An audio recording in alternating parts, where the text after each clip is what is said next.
Good afternoon.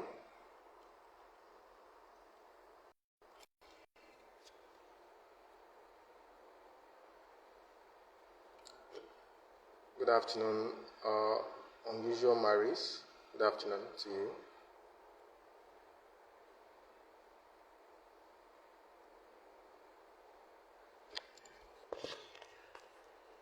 Good afternoon once more.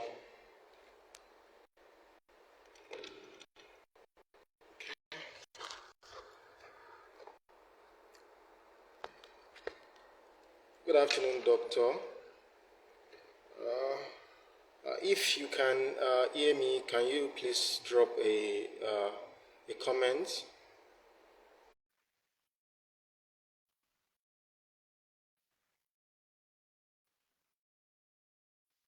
Good afternoon to you. Okay, I can see your request. I'm trying to bring you up, Doctor.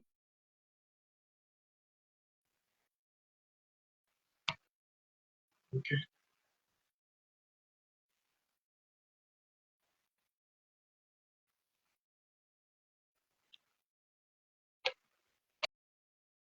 Okay.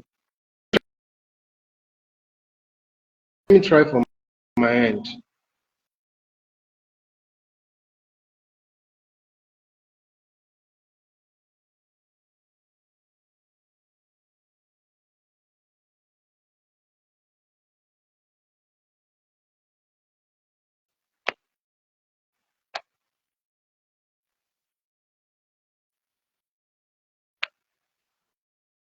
Doctor, I've invited you. Please accept. Let's see if that one will.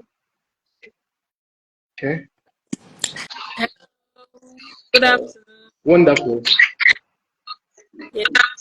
Good afternoon Yes, I to can you. hear you Please, very can you hear me, ma? Can you hear me? Oh, thank God. So let me use this opportunity to welcome our viewers in Nigeria and everywhere they are watching us from at any moment in time, at any point in time. Some can view us live or later to another live session. But this is a live session where we get to talk about our health, something that concerns all of us, and we get to ask questions. That's the reason why we have an experienced doctor to talk to us how we can manage our health, and at the end of this life, we have better knowledge and better understanding in managing our health. So today, so before I continue, my name still remains Oluwatimile from Teledoc Technologies. At Teledoc Technologies, what we'll do is we connect you to a top doctor for your medical needs. Are you looking for a specialist, a cardiologist, a surgeon, and what have you, physiotherapist? You can find them on Teledoc app. And that's the reason why we bring one of the doctors on our app in the person of Dr. Akpevwe. I'm sorry, I don't really know the pronunciation, in which we will still introduce ourselves to us to pronounce our name better. So let me use this opportunity to bring our doctor to tell us all about herself, her journey into medical practice and life. So, doctor, the afternoon. floor is yours. Good morning. Good evening from any all where and when you watch this. I'm Dr. Akpevwe Orlu. Yes. So I'm a family physician and international board certified lifestyle medicine physician. I graduated from medical school in 2011. So that's about 14 years ago. I have been on this journey for that long. I'm currently doing my residency. I'm a senior resident in family medicine in University of Port Harcourt Teaching Hospital in family medicine. So what we do in family medicine, we are different from the general practitioners. No offense is meant, but we are different because we're in the residency training. So we go around all the rotations, we go around all the specialties, obstetrics, gynecology, internal medicine, pediatrics.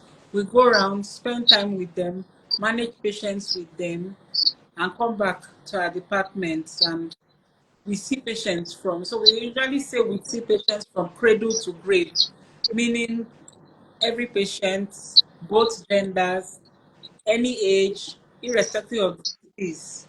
That's what a family physician is. Then lifestyle medicine, that's the way the world is going now, because there are a lot of chronic diseases. When I mean chronic diseases, I mean diseases that are, Uh, span over one's lifetime. And when you go to the doctor, if you have high blood pressure, the first, second time, the doctor will tell you you need lifestyle measures. You need to work on your weight, you need to work on your nutrition, you need to exercise. So those things they tell you, they are lifestyle changes. So lifestyle medicine is a subspecialty now that addresses these chronic diseases, because the chronic diseases have come to stay and they are with us. Thank you so much, Doctor. Thanks so much. So, today's topic that we are talking about, uh, Akpevwe, Dr. the Akpevwe, V am I right now? Am I Akpevwe? is Okay. Okay. She has introduced us to a topic, which is lifestyle modification in obesity, hypertension, and diabetes. So before we go deep into the topic, I just wanted to explain, or to, in short, to anybody watching us right now, as in, like I said, short.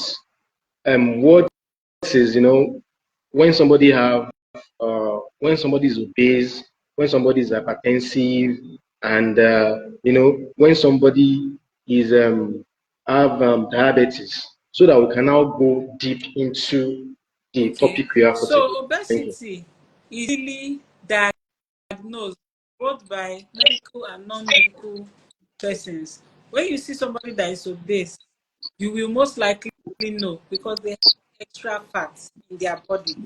So similarly, I can see that you are not obese. You are not, because I can see that you have a slim frame. So obesity is just simply put accumulation of excess fat in the body. But we are scientists, so we have criteria we use. The criteria is the body mass index. So it's a ratio of your weight to twice your height. So when you divide your weight by 2 times your height, it puts you into a category. So there's the overweight category, and then there's obese category. Obese category is from 30 and above. Overweight is from 25 to 30. Then less than 24.9. From 18 to less than 24.9 is normal weight. And less than 18 is underweight. Because the way we have obesity, we still have malnutrition in terms of being underweight. Okay. So for hypertension is when the blood pressure reading, though there are different guidelines. There is the American guideline, WHO, and all, but just simply put, when the blood pressure is 120, more than 120 over 80. So 120 is the top, 80 is the bottom. So when it's more than 120 over 80, we start talking about high blood pressure, and then it has categories, it has stages: stage 1, stage 2, stage 3. So we have some, let's say, dichotomy. What we take as pre-hypertension, another guideline will say no, pre-hypertension is already hypertension. So once we see from more than 120 over 80, somebody that is not on drugs, we start wanting to start something, not always drug. That's why lifestyle measures come in. Then for diabetes, diabetes is diagnosed both with symptoms and with the glucometer. Glucometer is a we call it sugar machine. That's the way we explain to patients. Do you have your own sugar machine? So it tests the blood sugar, at each point in time. So we take the fasting because the fasting is most accurate. The fasting, once is getting to 7, between 6.5 and 7, once it hits 7 with symptoms, we talk about diabetes. Then we have another way of testing, what we call the glycated hemoglobin. The glycated hemoglobin checks what the sugar has been for the past 3 months. So most times we have patients that have not been taking their drugs. They know they will come to clinic on Wednesday. So from Sunday, they start eating right, they start taking the drugs. So when they come to clinic Wednesday morning, the sugar will be good. But how we catch them is that 3 months old. So by the time we check the 3 months old, we see that it has not been well for the past 3 months. You have not been taking your drug. You just started taking it because you know that you're coming for checkup. You want the doctor to praise you, but you forgot that you are doing yourself. So that's another way to check the glycated. It shows. Yeah, I want to also ask that are there similarities or are there something that joined uh, obesity, diabetes, and hypertension? Can all of Very these be well, linked together? very. Like, can And in fact, what we are seeing okay, these days is that they are all coexisting in the same individual. So one individual can be obese and have hypertension and okay, have diabetes. They are all they are all family members. You can't really mm, separate them. They occur together in most individuals, with obesity being the parent. The parent, obesity, once present, is a risk factor for hypertension and diabetes. So there are some individuals that have diabetes, they don't have hypertension, and some individuals have hypertension, they don't have diabetes. But studies have shown that as time goes on, the second one will join. So if you had only diabetes for 20 years, as time goes on, hypertension could join, and vice versa, which is why these lifestyle measures are very important, because anyone that is present, we want it to even, subside, so that the other one will not come and join it. So this takes us into the topic of today, which is lifestyle modifications. Do you want to say something? no, I'm okay. So now we will now talk about the lifestyle modification, right? Because you already explained to us about the diabetes, hypertension, and obesity. So now let's now dive deeply in what uh, lifestyle changes that we can do to prevent these conditions and also to help manage Okay, these conditions. so Over to you. first of all, what is lifestyle medicine? Because even doctors are asking us, are you people traditional? Are you traditional doctors? Are you, no, I'm not traditional, I'm MBBS holder, So lifestyle medicine, it's a branch of medicine that focuses on healthy living through its pillars. So lifestyle Mm, medicine has 6 pillars.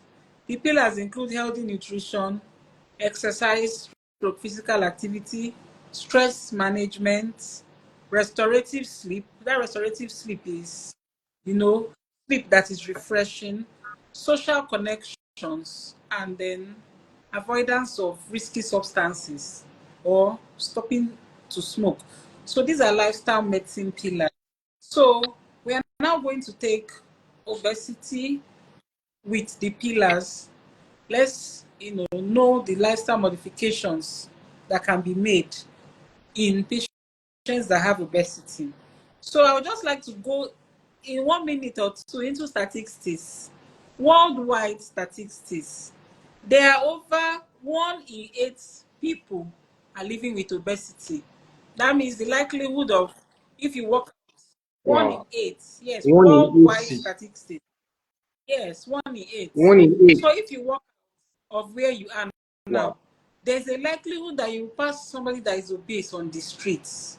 Or if you go to a restaurant, a public gathering, there's a very high chance that 1 in 8 persons has obesity. And over 890 million people worldwide are living with this disease. So let's come home to Nigeria.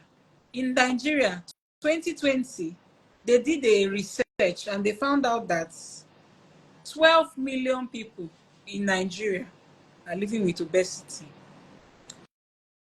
So obesity, what we have already talked about is, it's excess accumulation of fat. And the way to go is weight reduction. Most times we don't see patients, because I told you I'm a family physician. I see patients every day. Most times I don't see a patient coming to tell me I want to lose weight. They always come with one problem or the other that has resulted from the obesity. So it's either they come with symptoms of diabetes, like frequent urination, frequent infections, or they come with symptoms of hypertension, or they come with joint problems. So it's along the consultation that will now make it known to them. When we've checked their weight and height, we make it known to them that you are obese. And I also told you, while looking at somebody, you can also know. So most times we see, okay, madam or sir, you are obese, or let's check you, because we are scientists, we like to be objective. Let's check, we check, you are obese or overweight, and then we start talking about how to lose weight. We tell them losing joint pain, losing weight will help this diabetes, losing weight will help this hypertension. So I'm just trying to say that most times patients don't come with I want to lose weight or I'm obese as a complaint. They come with the complications of obesity. So the way to go is diet, exercise. Those are cliche. I'm not sure you must have heard it over and over again, but in reality it is true. Diet, exercise, and Yes. behavior change. Behavior change is not a pillar of lifestyle medicine, but we can't do without behavior change in lifestyle medicine, because every behavior, every behavior that has led to one illness or the other, if we can change it, we can start seeing positive steps. Like in obesity, I'm sure you know that the difference between you and the obese person is that you may just eat when you're hungry. Maybe at 12:01 you have not eaten and you just begin to feel hungry. But the obese person, as early as 6 a.m., 7 a.m., is already hungry. Is already looking for what to eat. And then that hunger doesn't stop then. After a few, if the person is not busy, 2 to 3 hours, they're hungry again. And the cycle continues. And they keep eating. While you are going about your day, you're not thinking of food, what we call food noise. You're not seeing shawarma and wanting to reach out to it. So that's why I talk about behavior change. There must be a behavior change. And where these obese people cannot do it on their own, there are people to help. I am a doctor, I can help. Okay, so treatment of obesity talks about dietary modifications. You must cut down on your calories. I know now online there are a lot of things on weight loss teas, weight loss this, weight loss that. But in reality, if you have not cut down your calories, none of those things can work. So cutting down calories, portion control, and what we call mindful eating. Mindful eating means you carry a plate of rice, you concentrate on it. you're not pressing your phone and eating, because when you do something else and you're eating, the tendency is to overeat. So mindful eating is enjoying each bite, savoring it. Oh, this food is nice. Spend time, chew it slowly, swallow it. Not you just rush the spoon of rice, bam, bam. Before the one in your mouth has finished, you have taken another one. So mindful eating also helps with reduced portion. Sometimes when you concentrate on the food, you may even be filled up before you finish your plate. Like when you just hurry. And then meal timing, regular timing. If you eat the same time every day, it also helps you to combat overeating. If you eat the same time, if you have a regular schedule, maybe you go to work in an office or something, okay, I leave the house at so time, I eat my breakfast by this time, I eat my lunch by this time, and dinner by this time. It also helps too. And then, what do you eat? So in lifestyle medicine, we talk of a plant-based nutrition. Predominantly plant-based means things we grow around, things we can farm, we can harvest, while reducing the animal protein. We're not saying go off the animal protein completely, but we're saying that we should eat plants more now, because evidence has shown that eating plants more, people that even eat more plant foods, they're not even obese in the first place. So when we talk of plant-based nutrition, we talk of things like ugu vegetables, things that are just around us. It doesn't have to be expensive. It doesn't have to be the high-priced vegetables, the broccoli, the celery, all those high price. It doesn't have to be those things. It can just be things that are around, while limiting animal products like red meat and all that. Okay, and then exercise. Exercise is very important for weight reduction. And even those that have lost weight, to maintain the weight loss, you need to continue to exercise. So we talk about at least 150 minutes a week. 150 minutes a week amounts to 30 minutes a day for 5 days in a week. So most times when I see my patients, they may not have exercised all their life. I cannot just jump in and tell them, oh yeah, madam, tomorrow go and start exercising. No. So we build small, small, and gradually, build up on it. And I tell them, you don't have to go to the gym. Gym is not a bad idea. But when you start telling people you need to go to the gym and all that, they're already discouraged. So you tell them little changes, like if you enter public transport and you drop at your junction, could you drop 10-15 minutes before your junction, so that you can have a little time to walk down? Those are the kind of things we tell patients. And then everybody is not one size fits all. Some people have waist pain, knee pain. So the kind of exercises you recommend for them will be different from those that don't have those kind of problems. And then sleep. Sleep is a pillar of lifestyle medicine. Sleep is also good in weight loss management. If you're not sleeping well, you're building hormone, the hormone they call cortisol, stress hormone. That cortisol gathers more fat into your body. So if you see people that are doing exercise routine, they are eating right, they are losing weight and all, but they are not sleeping well, there's tendency for weight rebound weight gain, meaning after you've lost the weight for some time, the weight can come back because you are so stressed. Stress increases cortisol level. Cortisol will make you to be hungry. You want to eat. Before you know, you'll not be able to maintain that weight loss. And then alcohol reduction. Alcohol, like we already know, is sugar. So alcohol reduction, we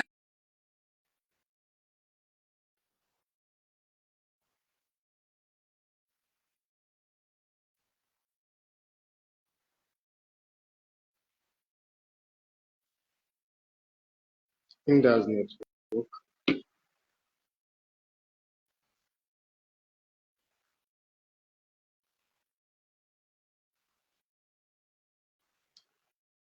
Okay, so while we are waiting for a doctor to join us, I think that's due to network. Uh, we are waiting for doctor to join us back. I think she left due to a network issue. So if you have any question you need to ask doctor, before she get back to us, please can drop it in the comment section. And also, we've been live with Dr. Akpevwe Orlu since 15-20 minutes ago. That's when we've been live with her. So, and she has been talking to us about a lifestyle modification, lifestyle changes that we need to do if we have hypertension, obesity, or diabetes. That's what we're talking about since morning. So we're still waiting for doctors to join us back. So let me invite her again. So, uh,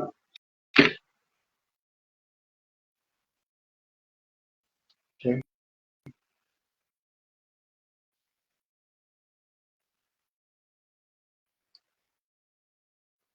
So, doctor, if you can hear me right now, I've sent an invite to you to rejoin us again.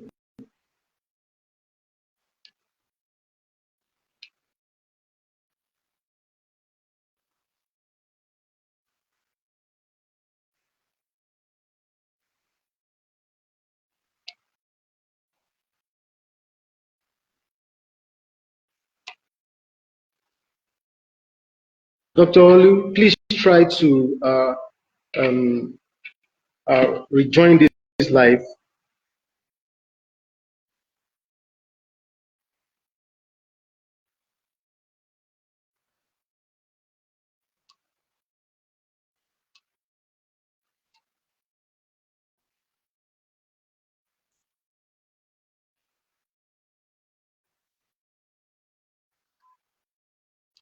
I've sent an invite again to you. Please try and join us again.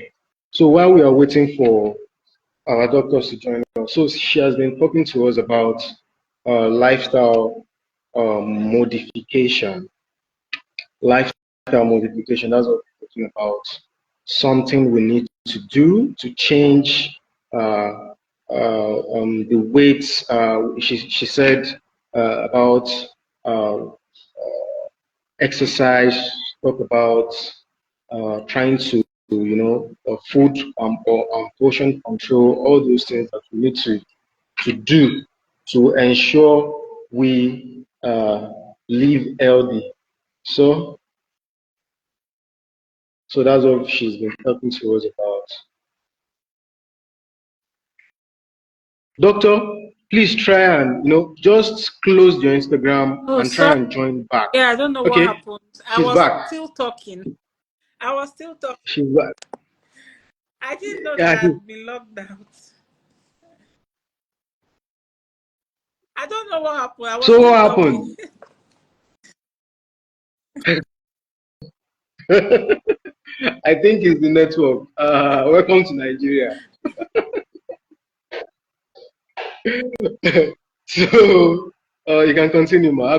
I've been trying to give our audience a recap of what we've been talking about this lifestyle modification. I talk about what you said, exercise, and the fact that you said that instead of some of us have the habit of, if you are going somewhere we want to take transport, what you talk to us about, instead of taking transport or driving around, and just drop and just take a walk.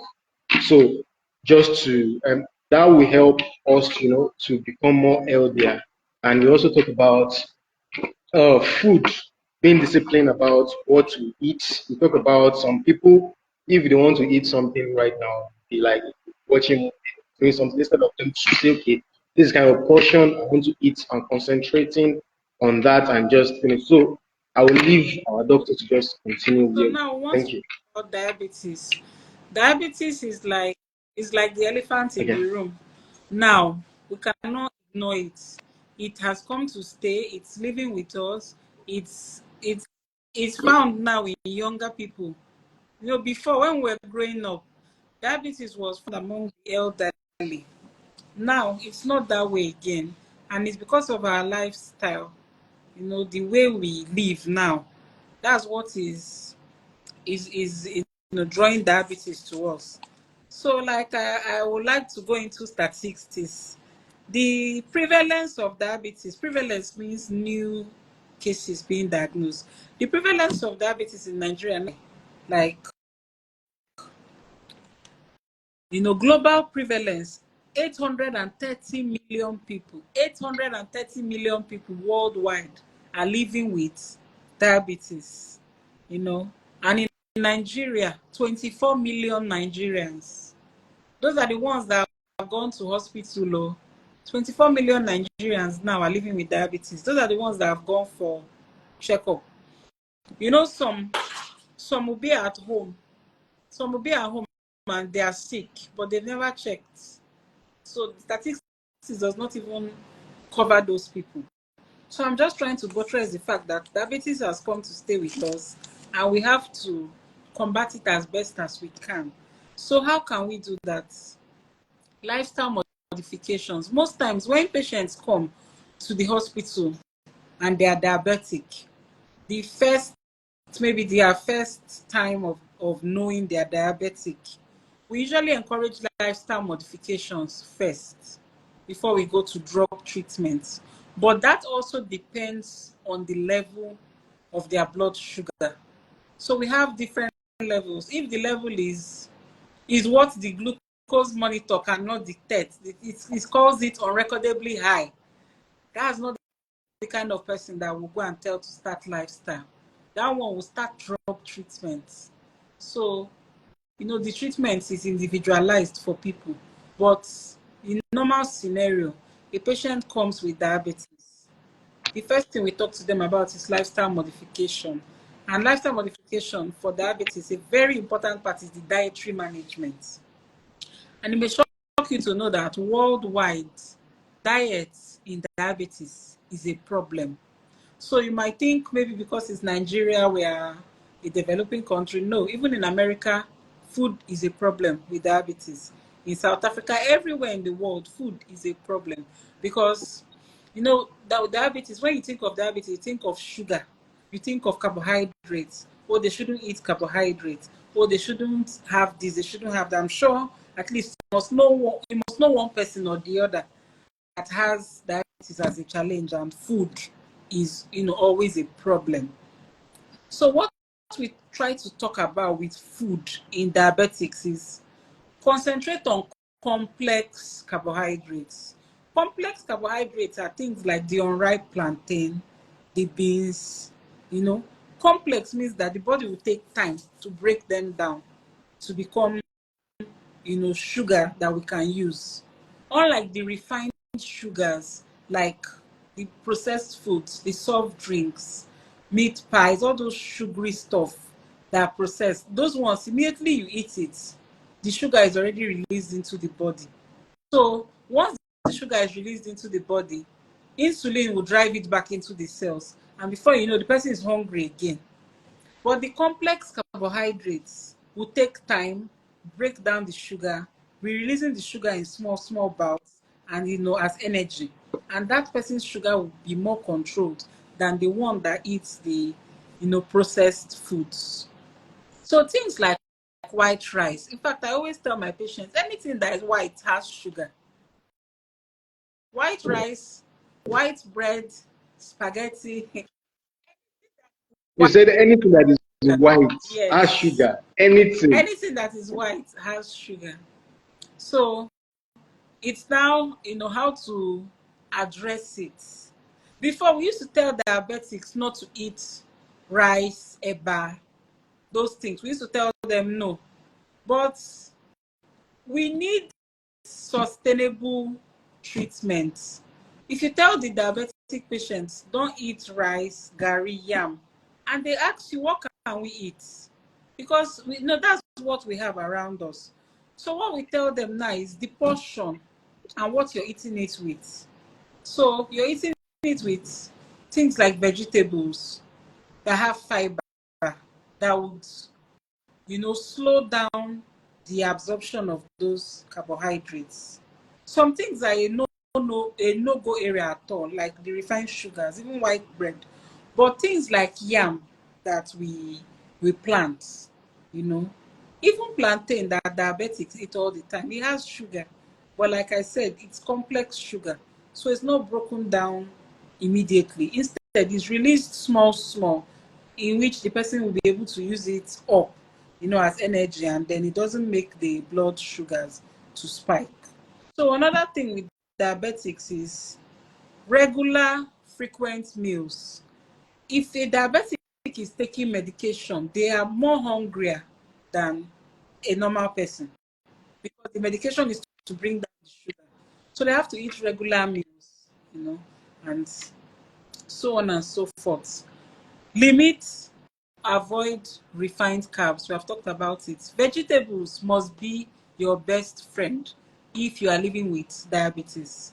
Vegetables, fruits, vegetables especially because they have fiber, they must be your best friend. So fruits, we have a lot of diabetics ask me every day, what fruit can I take? Orange. You mentioned something, doctor. Sorry. You mentioned something about vegetable should be your Yes. best friend and fruit, but the body still Yeah, needs other things, exactly. even carbohydrate too. So how do we Yes. So manage? com- That's what I'm saying. Like complex how do we? Yes. carbohydrates. Complex carbohydrates are the ones that will be broken down small, small. Like I gave yam, unripe plantain, beans. They'll be broken down much slower than the refined carbohydrates. So that's why I said back in the day, we used to tell Okay. diabetics, you can't eat rice again, you can't eat gari again. But we found out gari is a very good source of fiber. So what you can tell them now is the portion control. You know, the portion has to be small. We usually use our fist as an example. It could even be half. And then the gari is not a daily something. It's not, maybe 2 to 3 times a week. The diet should vary, but they should eat, food that is culturally and available, culturally diverse and available. Like if you are telling a Nigerian diabetic not to eat maybe gari, swallow generally, so what do you want them to eat? So they have to eat, yes. So we are being Okay. realistic here. Before they used to tell diabetics, don't touch gari, don't touch this, don't touch that. And sometimes the diabetics come with malnutrition. They come so thin, so undernourished. They'll just, even with depression. Oh, I can't eat this. Doctor said I can't eat that. No, you can eat the foods that are planted. It's the processed things that we are saying you stay away from, like soft drink, cake, meat pie, processed sugars. But the ones we farm, we say eat them in moderation. Things like vegetables, you can eat vegetables. Like I tell them, the quantity of gari can be small, but fill up with vegetables. Avoid the oily soups. Eat more leafy vegetable soups. So things like banga, banga is almost 85% palm oil. Those kind of things, we tell them to avoid it.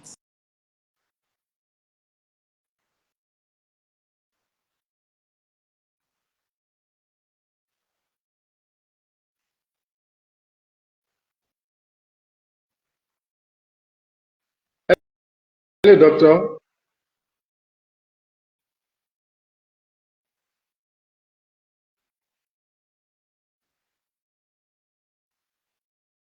Hello, doctor.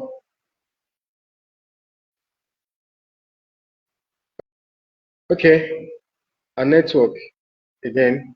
So, doctor has been talking to us about lifestyle modification, and if you've been enjoying what we've been discussing for the past how many minutes now? For the past 40 minutes now. Wow.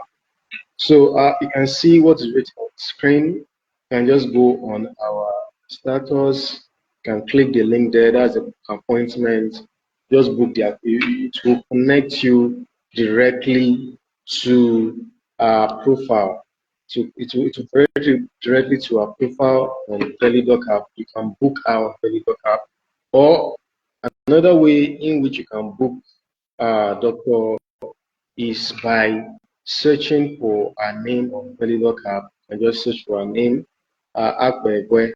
Sorry again, Akpevwe only. You can just type a name. A name is written on the screen.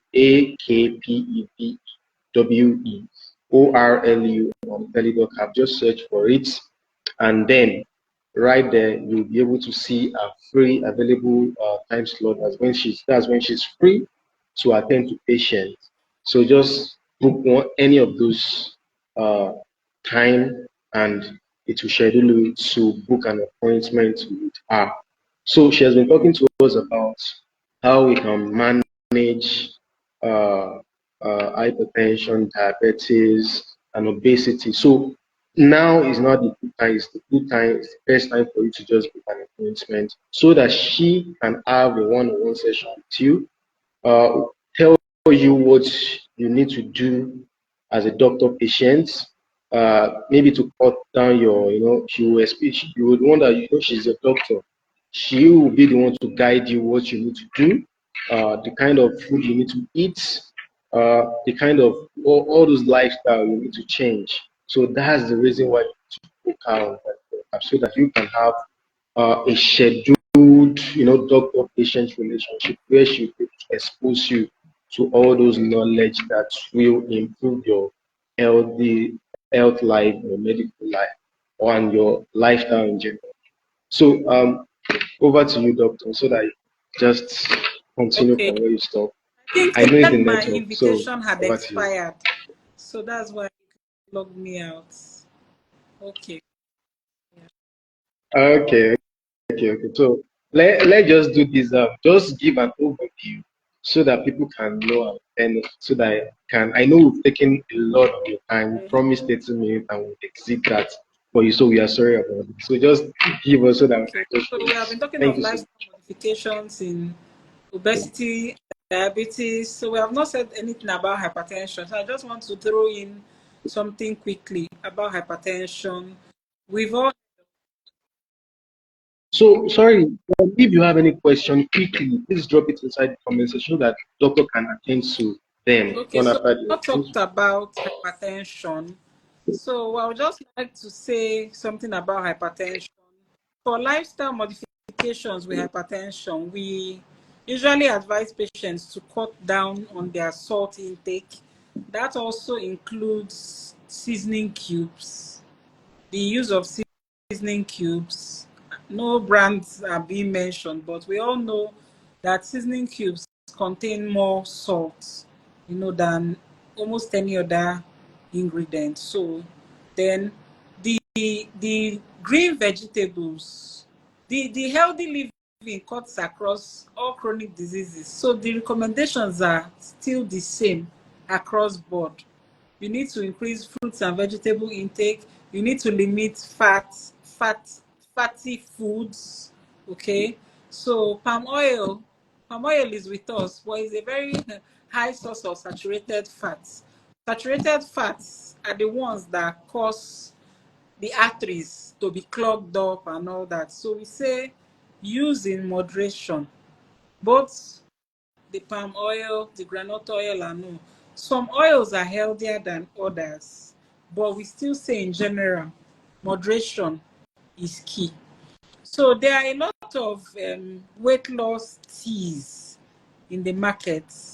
There are a lot of coffees as well that contain caffeine. Caffeine also increases blood pressure. Caffeine increases blood pressure.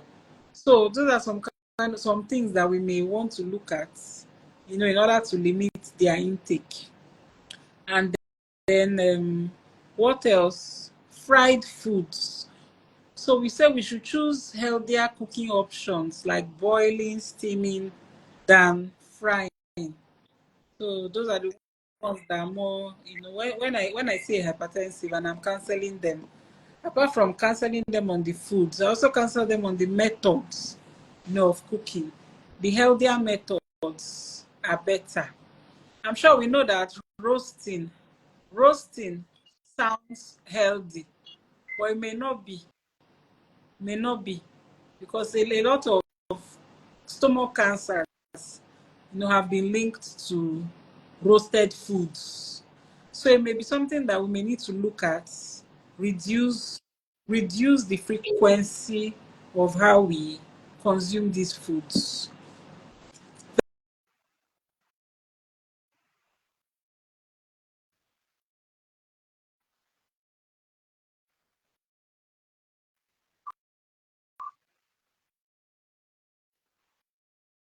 Oh, we must finish this session. We must finish this session. So we lost her again to the network again. So sorry about that. Let me let me try and bring her back.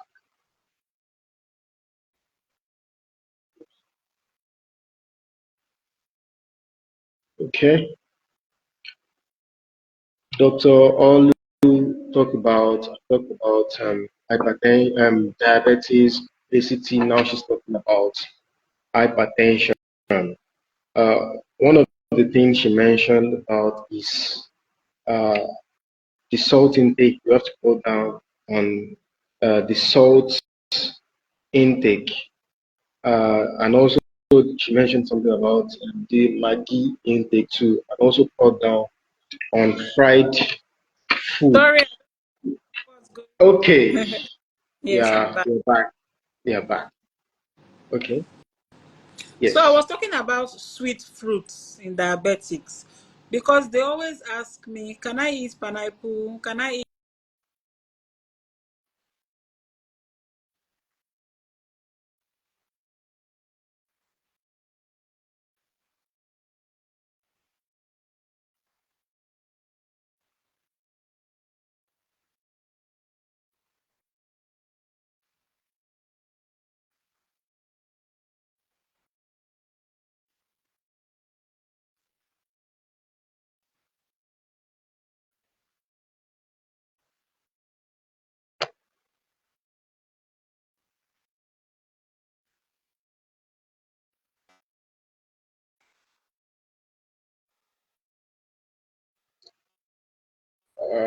Network are really bad there. So still waiting for doctor to join us.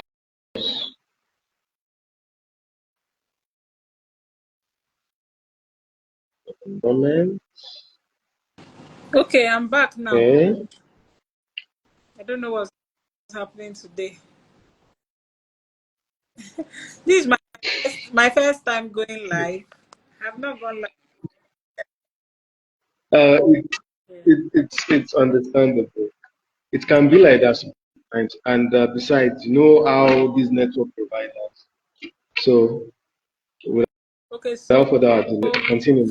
those sweet fruits that diabetics always want to know if they can eat, it's small quantity, and it's like you giving yourself a treat.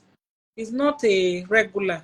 So the ones that are regular, cucumber and garden egg. Without them, don't ever run out of cucumber and garden egg because they have very low sugar in them and they have high water content. Garden egg has a lot of fiber. Fiber is very important in our meals. Fiber is important both if you are diabetic or you're not diabetic. It's good to have a good intake of fiber. It will help to move your bowel. In fact, fiber has even been found to reduce the incidence of colon cancer.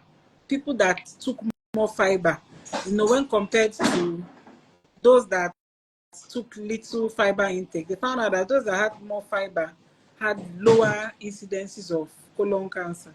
So fiber is a good friend of diabetics. Fiber is contained in most of the fruits and vegetables. And so we also, Okay.